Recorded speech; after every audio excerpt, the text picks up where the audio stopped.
Hello बच्चों, क्या हाल चाल। आप सभी का स्वागत है हमारे यूट्यूब चैनल में। बच्चों, हम लोग क्लास 12 फिजिक्स पढ़ रहे थे। पिछली क्लास में हम लोगों ने वैद्युत ध्रुव आघूर्ण की काफी निरक्षीय स्थिति में हम लोगों ने डेरिवेशन किया था। आज उसी के आगे हम लोग आज की क्लास में वैद्युत फ्लक्स गास का प्रमेय वगैरह हम लोग पढ़ेंगे। तो बच्चों चलो आज हम लोग समझते हैं। पहला हमारा जो टॉपिक है क्षेत्रफल वेक्टर। पहला हमारा जो टॉपिक है यहाँ पे क्षेत्रफल वेक्टर। छोटा सा टॉपिक है, इसको समझ लेते हैं। क्षेत्रफल वेक्टर हमारा क्या होता है। क्षेत्रफल वेक्टर बच्चों हम लोग क्या कर सकते हैं, हम लोग एक पृष्ठ लेते हैं, कोई एक पृष्ठ लेते हैं, ठीक है। कोई हम लोग एक पृष्ठ लेते हैं जिसका क्षेत्रफल ds है, ठीक। इसका हम लोग क्षेत्रफल ds मान लेते हैं और इसका जो क्षेत्रफल है, इसका जो दिशा है इसके लंबवत होगी, इसकी जो दिशा है किधर होगी बच्चों, लंबवत। इसकी दिशा को हम लोग क्या मान लेते हैं, यन टाइप दिखा देते हैं, ठीक है। क्षेत्रफल वेक्टर हम समझते हैं छोटा सा टॉपिक है, आगे इसका यूज है, इसीलिए हम लोग उसकी बात करते हैं। हम लोगों ने एक पृष्ठ लिया है, ठीक है, जिसका क्षेत्रफल ds है और इसकी जो दिशा है इसके लंबवत है, जिसको हम लोग एल कैप से डोनेट कर रहे हैं। बच्चों हमेशा याद रखना, जो पृष्ठ की जो दिशा होती है हमेशा इसके लंबवत ही होती है। हमेशा क्या होती है, लंबवत होगी। जो दिशा होगी वो हमेशा लंबवत होगी, ठीक है, हमेशा लंबवत होगी। तो इसका जो फार्मूला बनेगा बच्चों, यहाँ से वेक्टर की बात कर रहे हैं तो हम ds लेंगे। इसका जो परिमाण है, क्षेत्रफल का जो परिमाण है ds इंटू इसकी जो दिशा है यह है, ठीक। यही हमारा क्षेत्रफल वेक्टर है, जिसका आगे हम लोग यूज देखेंगे, ठीक है। इसमें कुछ नहीं है, हम लोगों ने सिर्फ एक क्षेत्रफल लिया जिसका परिमाण ds है और इसकी जो दिशा है n कैप है, जो इसके पृष्ठ के लंबवत है, ठीक। इसका जो हम लोग क्षेत्रफल वेक्टर निकालेंगे तो ds vector equal to ds into n cap, ठीक। अब इसको हम रिलेट करते हैं, इसके आगे हम लोग करते हैं वैद्युत फ्लक्स के बारे में पढ़ेंगे। बच्चों हम लोग आइए देखते हैं, इसका हम आगे यूज था इसलिए हम लोग बता दिए, अभी इसको हम यूज करेंगे तो आप लोग नोट करके रखिएगा, ठीक है। अब आगे हम बात करते हैं वैद्युत फ्लक्स। वैद्युत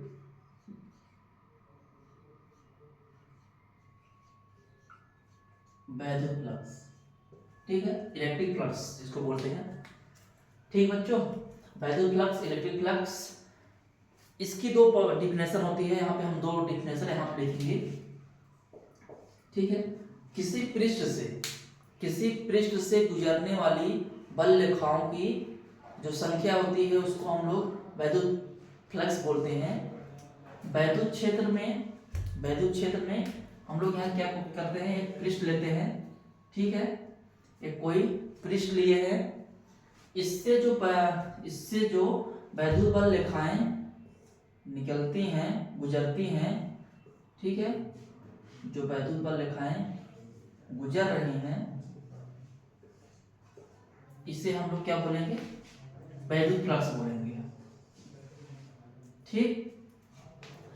बच्चों इसमें दो कंडीशन हो सकता है, कभी वैद्युत फ्लक्स पॉजिटिव लिए वैद्युत फ्लक्स बाहर जाती है और निगेटिव रहेगा तो जो वैद्युत बल रेखाएं हैं वो अंदर भी प्रवेश करेंगी। वैद्युत फ्लक्स में अभी हम लोग धनात्मक के लिए लिए हैं, तो यहाँ पे जो वैद्युत बल रेखाएं हैं ये बाहर गुजरेंगी। अगर ये ऋणात्मक होता, अगर ये निगेटिव होता, मान लो कि ये धनात्मक, इसको हम लोग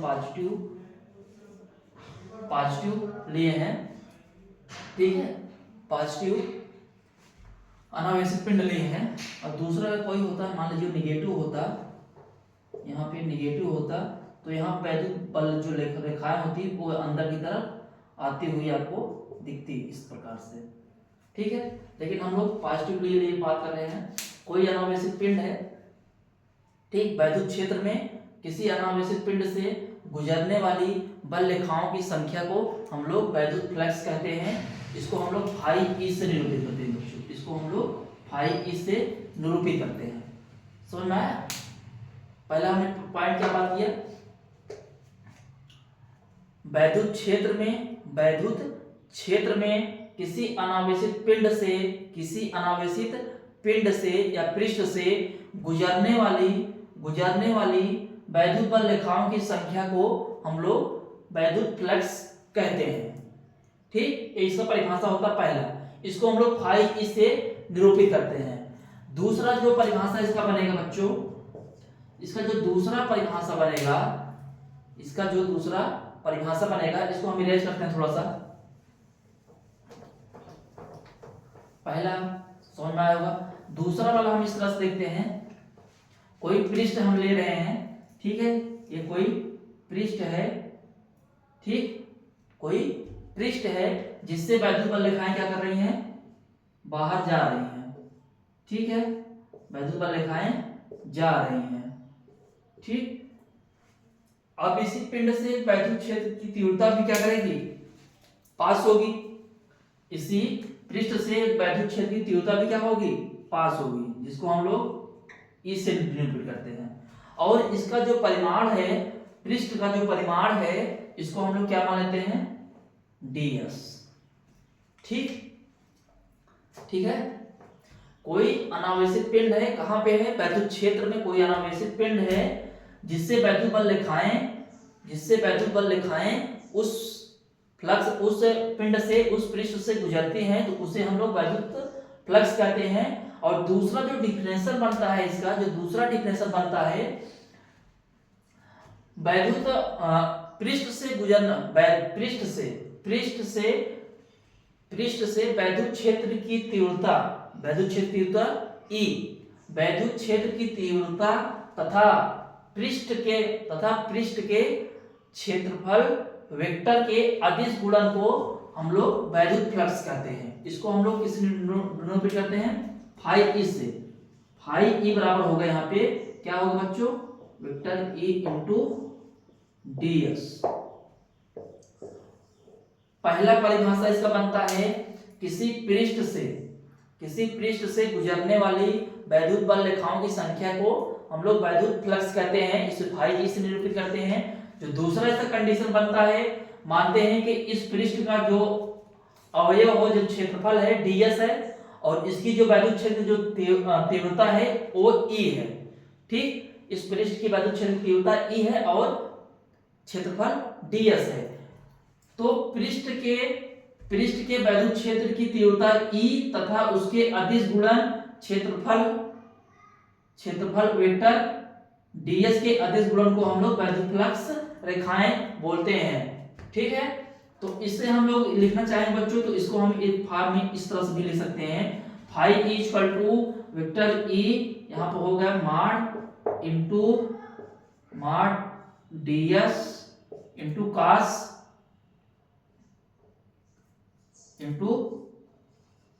कास थीटा। ठीक है, ये भी बन जाएगा। इसको हम लोग कक्षा 11 पढ़े थे, जब हम लोग वेक्टर पढ़ रहे थे, तो वहां हम लोग पढ़े थे vector a into vector b बराबर हम लोगों ने क्या पढ़ा था, माड a इंटू माड b कास थीटा। ये इसका फार्मूला होता है। ठीक है, इसका भी यूज पड़ेगा बच्चों आपको, ये वहां से ही। तो यहाँ पे वेक्टर e वेक्टर ds के इस तरह से हम लोग फार्मूला नोट कर लिए हैं। ठीक है, समझ में आया? तो अब इसके वैद्युत फ्लक्स हम लोगों ने पढ़ लिया। जो लोग परिभाषा लिखना चाहते हैं लिख सकते हैं। पहला परिभाषा हम बोल रहे हैं, आप लोग लिख लीजिए, वैद्युत क्षेत्र में किसी अनावेशित पृष्ठ से गुजरने वाली वैद्युत बल रेखाओं की संख्या को वैद्युत फ्लक्स कहते हैं। दूसरा वाला जो परिभाषा इसका बनता है, पृष्ठ के क्षेत्रफल वेक्टर पृष्ठ के क्षेत्रफल वेक्टर तथा वैद्युत क्षेत्र की तीव्रता E के अदिश गुणन को वैद्युत फ्लक्स कहते हैं। इसे हम लोग फाई E से निरूपित करते हैं। अब इसका जो मात्रक होता है इसे हम लोग अदिश राशि बोलते हैं। इसे हम क्या बोलते हैं बच्चों? ये अदिश राशि होती है। ये क्या होती है? अदिश राशि। अब इसका जो मात्रक होता है, इसका हम मात्रक और थोड़ा सा विमान देख लेते हैं। यहाँ पे इसको हम यहाँ से थोड़ा सा इरेज करते हैं। यहाँ पे इसका जो मात्रक होगा बच्चों, इसका जो मात्रक आएगा, इसका जो मात्रक आएगा, इसका मात्रक आएगा बच्चों यहाँ से न्यूटन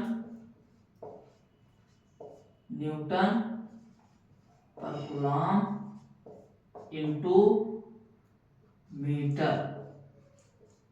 मीटर स्क्वायर। इसको अगर हम लोग लिखना चाहें तो इसको न्यूटन को n, मीटर को m स्क्वायर इंटू c को इनवर्स, इस तरह से इसका यूनिट लिख सकते हैं।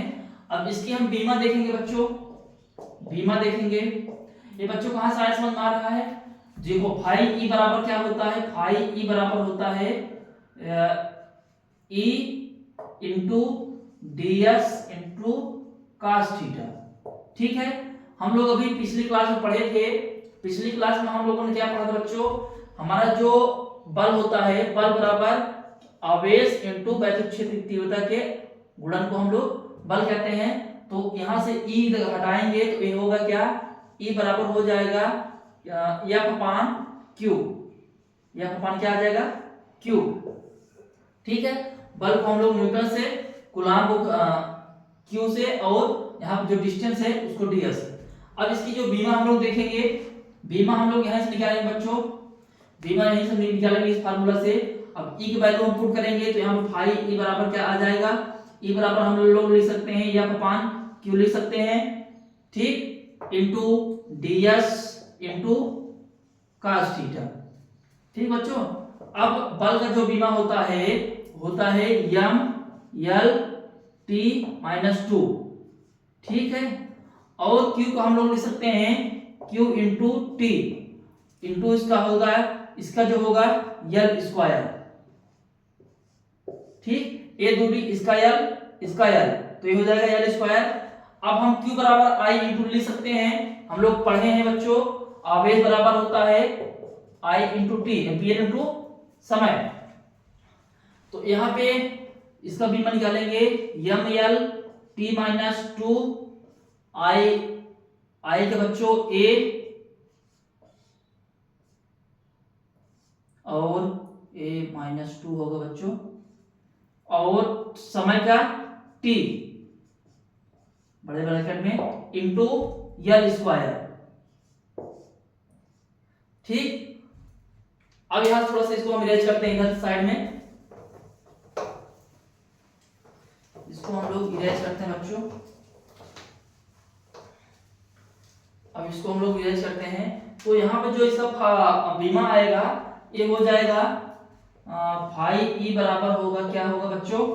m का m ही रहेगा, m का m रहेगा, यहाँ पे होगा m और 2 l है, 1 l है, l पावर कितना हो जाएगा? l पावर 3, t माइनस 2 है, t एक यहाँ पे है, ऊपर जाएगा तो क्या होगा? t माइनस 3 हो जाएगा, t माइनस 3, और a है, a ऊपर जाएगा तो a इनवर्स हो जाएगा। क्या हो जाएगा? a inverse. इसका जो बीमा आता है बच्चों यही आएगा, m l power 3, t power minus 3 और 1 पावर माइनस 1। ये आपका बीमा आ जाएगा किसकी? वैद्युत फ्लक्स की। ये अदिश राशि होती है, इसका जो मात्रक होगा newton coulomb into metre square. ठीक, और जो बीमा होगी इसकी ए होगी। ठीक है बच्चों, इसको आप लोग नोट कर लीजिए। अब हम लोग पढ़ेंगे बच्चों इसके आगे जो टॉपिक है वैद्युत फ्लक्स। कुछ नहीं था, थोड़ा सा टॉपिक था, छोटा सा टॉपिक था लेकिन इंपॉर्टेंट था। अब इसके आगे हम लोग जो पढ़ने वाले हैं गॉस के पढ़ेंगे जो बहुत काम का है। यहाँ से बोर्ड एग्जाम में 100% कुछ ना कुछ आपसे पूछा जाएगा। ठीक है बच्चों, अब आगे हम लोग चलते हैं इसके आगे।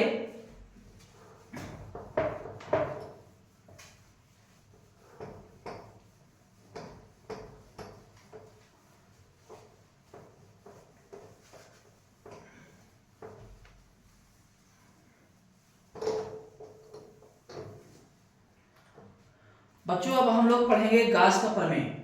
आइए हम लोग गाउस का प्रमेय देख लेते हैं। गाउस का प्रमेय क्या होता है।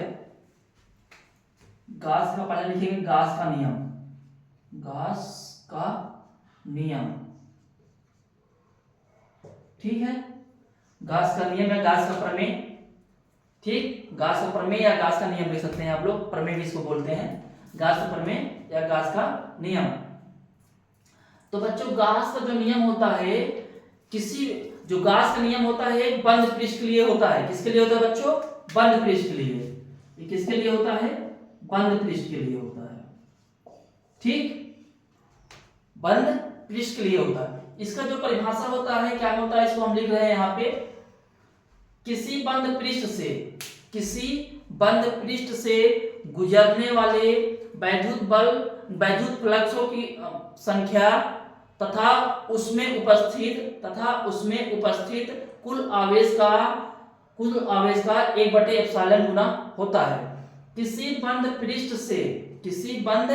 पृष्ठ से गुजरने वाले वैद्युत फ्लक्स की संख्या तथा उसमें स्थित कुल आवेश का 1/एप्सिलॉन गुना होता है। यहाँ पे हम परिभाषा लिखते हैं, एक लाइन आप लोग लिख लीजिएगा। किसी बंद पृष्ठ से गुजरने वाली वैद्युत फ्लक्स किसी बंद पृष्ठ से गुजरने वाले वैद्युत फ्लक्स की संख्या तथा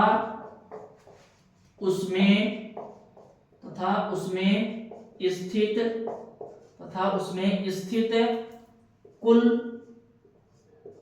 कुल आवेश का 1/एप्सिलॉन गुना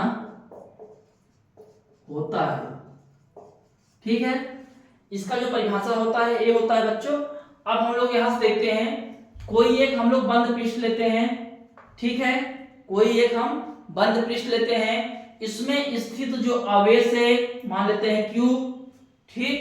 इसमें जो स्थित आवेश है वो क्या है? Q, ठीक है। इससे जो वैद्युत फ्लक्स जो संख्याएं गुजर रही हैं, ठीक है, वैद्युत फ्लक्सों की जो संख्या इस तरह से गुजर रही है और इस फ्लक्स में जो हमारा आवेश Q स्थित है, इसके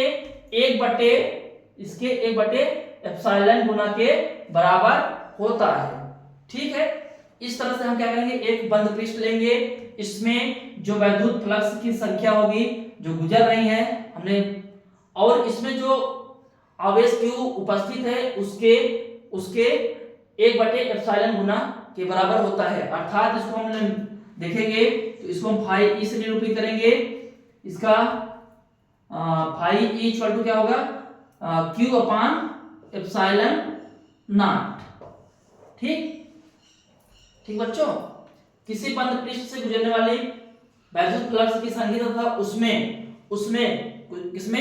पृष्ठ में जो आवेश है Q इंटू, इसको हम इस प्रकार से लिखते हैं बच्चों, इसको हम इस तरह से लिखते हैं। अभी हम इसको इस प्रकार से लिख लेते हैं, फाई ई बराबर, इसको हम फाई ई से डिनोट करेंगे गाउस के प्रमेय को। तो